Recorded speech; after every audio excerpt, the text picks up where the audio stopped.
Hello friend, good morning and welcome to our channel pro education. तो आज है 26 जुलाई और आज के करंट अफेयर के जितने भी मोस्ट इंपॉर्टेंट क्वेश्चन हैं इस वीडियो में डिस्कस करेंगे।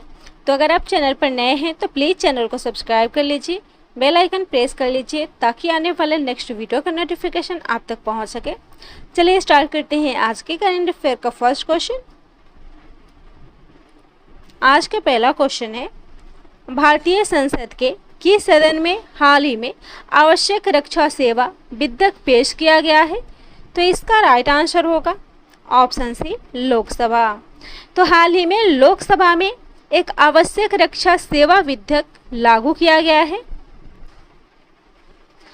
और इस विधेयक का उद्देश्य है देश भर में सरकारी स्वामित्व वाली सभी आयुध कारखानों के कर्मचारियों को हड़ताल पर जाने से रोकना। इस बिल में सरकार उल्लेखित सेवाओं को आवश्यक रक्षा सेवाएं घोषित कर सकेगी।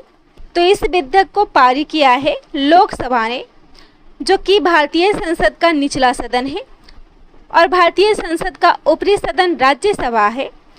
लोकसभा में सदस्यों की अधिकतम संख्या 552 होती है, जिसमें 530 सदस्य विभिन्न राज्यों और 20 सदस्य केंद्र शासित प्रदेशों के प्रतिनिधित्व करते हैं और लोकसभा के सदस्यों का कार्यकाल 5 वर्षों का होता है। लोकसभा के अध्यक्ष है ओम बिरला और सदन के नेता है नरेंद्र मोदी। वहीं विपक्ष के नेता का पद खाली है क्योंकि किसी भी विपक्षी पार्टी के पास 10% से अधिक सीटें उपलब्ध नहीं हैं। अगला क्वेश्चन है, टोक्यो ओलंपिक 2020 में कितने किग्रा वर्ग में इतिहास रचते हुए भारत के मीराभाई चानू ने सिल्वर मेडल जीता है? तो इसका राइट आंसर होगा ऑप्शन बी, 49 किग्रा वर्ग। तो 49 किग्रा वर्ग में टोक्यो ओलंपिक 2020 में मीराबाई चानू ने सिल्वर मेडल जीता है और यह भारोत्तोलन में भारत का पहला सिल्वर मेडल है, जिसे 49 किग्रा वर्ग में भारत के मीराबाई चानू ने जीता है। 26 वर्षीय मीराबाई चानू ने स्नैच में 87 किग्रा और क्लीन एंड जर्क स्पर्धा में 115 किग्रा भार उठाकर 49 किग्रा वर्ग के फाइनल में कुल 202 स्कोर बनाया है। तो इस क्वेश्चन में बात हो रही है 2020 के ग्रीष्मकालीन ओलंपिक की, जिसका आयोजन जापान की राजधानी टोक्यो में 23 जुलाई से 8 अगस्त 2021 तक किया जाएगा और ओलंपिक में पहले भारतीय जिम्नास्टिक जज बने हैं दीपक काबरा। और 2020 के ग्रीष्मकालीन ओलंपिक का चीयर सॉन्ग है हिंदुस्तानी वे, जिसे गाया है ए.आर. रहमान ने अनन्या बिरला के साथ। वही अंतर्राष्ट्रीय ओलंपिक समिति ने अपने आदर्श वाक्य फास्टर हायर स्ट्रॉन्गर को बदलकर फास्टर हायर स्ट्रॉन्गर टुगेदर कर दिया है। हाल ही में बांग्लादेश के नोबेल पुरस्कार विजेता मोहम्मद यूनुस को दूसरी बार ओलंपिक लॉरेल ट्रॉफी के लिए सम्मानित करने की घोषणा की गई है। साथ ही भारतीय खिलाड़ियों को प्रोत्साहित करने के लिए हमारा विक्ट्री पंच अभियान भी लॉन्च हुआ है। अगला क्वेश्चन है, यूनेस्को के ऐतिहासिक शहरी परिदृश्य परियोजना में भारत का कौन सा शहर शामिल हुआ है? तो इसका राइट आंसर होगा ऑप्शन सी, ए और बी दोनों, यानी कि ओरछा और ग्वालियर दोनों यूनेस्को के ऐतिहासिक शहरी परिदृश्य परियोजना में शामिल हुआ है और यूनेस्को ने यह परियोजना 2011 में शुरू की थी। इसमें मध्य प्रदेश पर्यटन को एक नया आयाम देने के साथ साथ इन शहरों और आसपास के क्षेत्रों में अतिरिक्त रोजगार के अवसर भी प्रदान होंगे।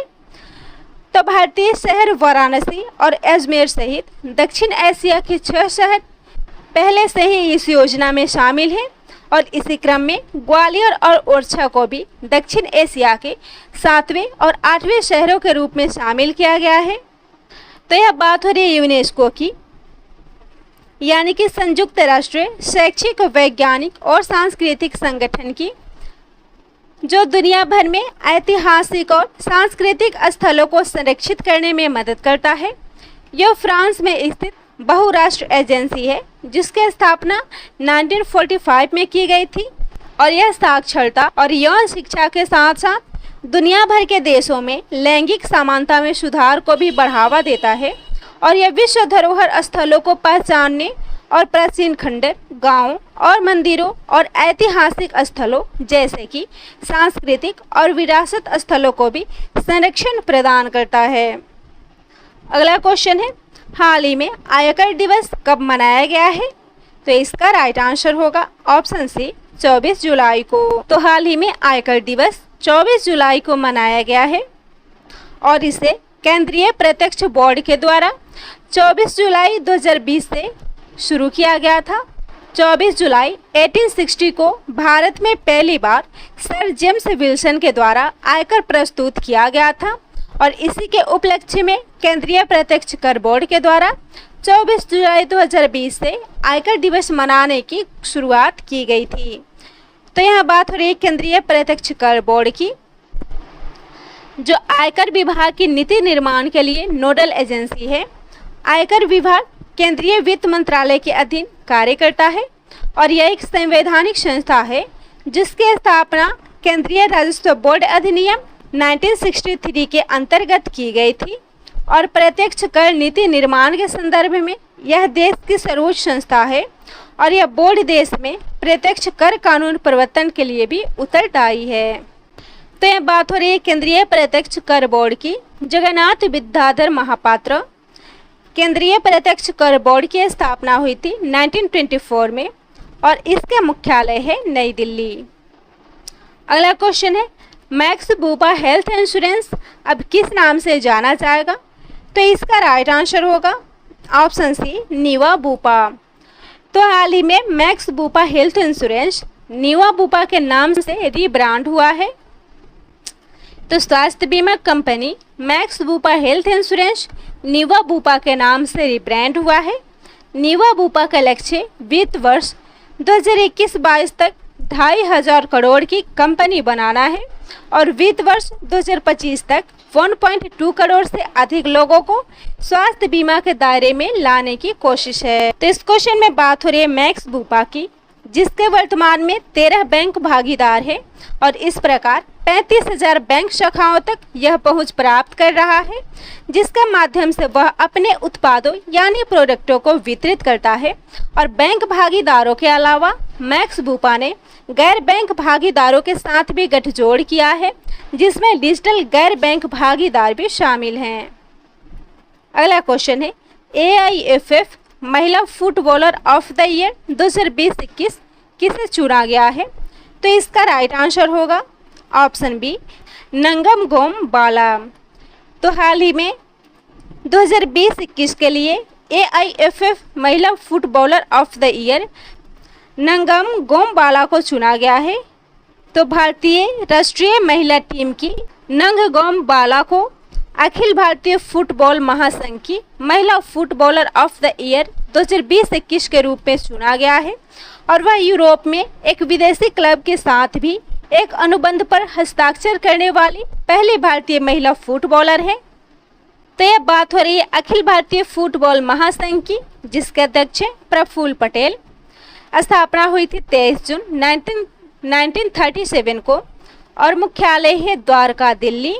और हाल ही में अखिल भारतीय फुटबॉल महासंघ ने पुरुष फुटबॉलर ऑफ द ईयर संदेश झिंगन को चुना है और वही emerging player of the year का अवार्ड सुरेश सिंह वांगजाम को दिया गया है। अगला क्वेश्चन है, किस राज्य में देश में पहली बार राज्य के सभी ग्राम पंचायतों के ग्राम सचिवालय की स्थापना की जाएगी? तो इसका राइट आंसर होगा ऑप्शन बी उत्तर प्रदेश। तो उत्तर प्रदेश के सभी ग्रामों में ग्राम पंचायतों के ग्राम सचिवालय की स्थापना की जाएगी और प्रत्येक ग्राम सचिवालय में एक सहायक कंप्यूटर ऑपरेटर की तैनाती की जाएगी। तो यह बात हो रही है उत्तर प्रदेश की, जिसकी राजधानी है लखनऊ। मुख्यमंत्री हैं योगी आदित्यनाथ, राज्यपाल है आनंदीबेन पटेल। उच्च न्यायालय है इलाहाबाद उच्च न्यायालय। लोकसभा सीट है 80, राज्यसभा सीट है 31 और विधानसभा सीट है 404। वही हाल ही में उत्तर प्रदेश के मड़ुआडीह रेलवे स्टेशन का नाम बदलकर बनारस रेलवे स्टेशन कर दिया गया है। बनारस में रुद्राक्ष सम्मेलन केंद्र का भी उद्घाटन किया गया है। वही यूपी में जनसंख्या नियंत्रण, स्त्रीकरण और कल्याण विधेयक 2021 को भी लागू किया गया है और पेपरलेस बजट पेश करने वाला भी यह देश का पहला राज्य है। साथ ही यहाँ हेल्थ एटीएम्स की स्थापना की भी घोषणा की गई है और भारतीय विरासत संस्थान को यूपी के नोएडा में स्थापित किया जाएगा। अगला क्वेश्चन है, वर्ल्ड कैडेट कुश्ती चैंपियनशिप में हाल ही में किसने गोल्ड मेडल जीता है? तो इसका राइट आंसर होगा ऑप्शन बी, प्रिया मलिक। तो हाल ही में प्रिया मलिक ने वर्ल्ड कैडेट कुश्ती चैंपियनशिप में गोल्ड मेडल जीता है और प्रिया मलिक ने महिलाओं की 73 किलोग्राम भार वर्ग में इस गोल्ड मेडल को जीता है और वे हरियाणा के रेसलर है जिन्होंने फाइनल में बेलारूस की महिला रेसलर को हराकर इस खिताब को जीता है। इससे पहले प्रिया मलिक ने 2019 में पुणे में खेलो इंडिया में भी स्वर्ण पदक जीता था। इसके अलावा 2019 में दिल्ली में 17वीं स्कूल गेम्स और 2020 में पटना में नेशनल कैडेट चैंपियनशिप और 2020 के राष्ट्रीय स्कूल खेलों में भी स्वर्ण पदक जीता था। तो इस क्वेश्चन में बात हो रही है वर्ल्ड रेसलिंग एंटरटेनमेंट की, जिसकी स्थापना हुई थी 7 जनवरी 1953 को। संस्थापक है जेस मैकमोहन और विसेंट मैकमोहन। चेयरमैन और सीईओ है विंस मैकमोहन और इसका मुख्यालय है संयुक्त राज्य अमेरिका। अगला क्वेश्चन है, हाल ही में किसने renewable integration in India 2021 report को लॉन्च किया है? तो इसका राइट आंसर होगा ऑप्शन सी, ए और बी दोनों। यानी कि नीति आयोग और आईईए ने 2021 के renewable integration in India report को लॉन्च किया है और यह रिपोर्ट नवीकरणीय समृद्ध राज्यों के सामने ऊर्जा परिवर्तन को समझने के लिए कर्नाटक, महाराष्ट्र और गुजरात सरकारों के साथ 3 राज्यों में आयोजित कार्यशालाओं के परिणाम पर आधारित है। यह रिपोर्ट भारत में सभी हितधारकों के लिए भंडार के रूप में काम करेगी और इस रिपोर्ट में थर्मल पावर प्लांट के लचीलेपन और ग्रीन कॉरिडोर के माध्यम से ट्रांसमिशन नेटवर्क को मजबूत करने के साथ साथ भंडारण प्रौद्योगिकी के लिए लागत प्रभावी समाधान की आवश्यकता पर भी सरकार की नीतियों का उल्लेख किया गया है। आज का लास्ट क्वेश्चन है, दुनिया का पहला स्वच्छ परमाणु रिएक्टर किस देश द्वारा लॉन्च की जाएगी? तो इसका राइट आंसर होगा ऑप्शन ए, चीन। तो चीन द्वारा दुनिया का पहला स्वच्छ परमाणु रिएक्टर को लॉन्च किया जाएगा और चीन द्वारा यह प्रायोगिक परमाणु रिएक्टर एक्टिव की जाएगी, जिसे ठंडा करने के लिए पानी की कोई आवश्यकता नहीं होगी। यह रिएक्टर यूरेनियम के बजाय तरल थोरियम पर चलेगा और पारंपरिक रिएक्टरों की तुलना में अधिक सुरक्षित होने की उम्मीद है। पिघला हुआ नमक जब हवा के संपर्क में आता है तो ठंडा होता है और जल्दी से जम जाता है। इस प्रकार थोरियम को इंसुलेट करता है, जिससे किसी भी संभावित रिसाव में पारंपरिक रिएक्टरों को लीक होने की तुलना में इससे पर्यावरण में कम विकिरण भी फैलती है। तो इस रिएक्टर को चीन के वैज्ञानिकों द्वारा लॉन्च किया जाएगा। चीन, जो कि एशिया के पूर्वी प्रांत में स्थित एक देश है, यह दुनिया का सबसे अधिक आबादी वाला देश है। राजधानी है बीजिंग और सबसे बड़ा शहर है संघाई।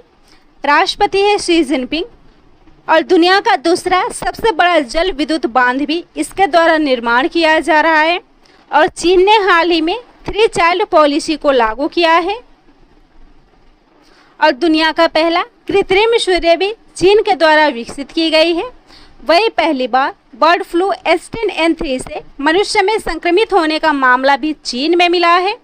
सिंथेटिक कैनबिनॉइड्स पर भी प्रतिबंध लगाने वाला यह दुनिया का पहला देश है और चीन द्वारा तिब्बत में पूर्ण रूप से बिजली से चलने वाली पहली बुलेट ट्रेन की भी शुरुआत की गई है। साथ ही इस देश द्वारा अंतरिक्ष पर धान की फसलें भी उगाई गई है।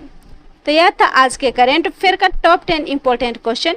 वीडियो पसंद आता हो तो वीडियो को शेयर कीजिएगा, चैनल को सब्सक्राइब कीजिएगा।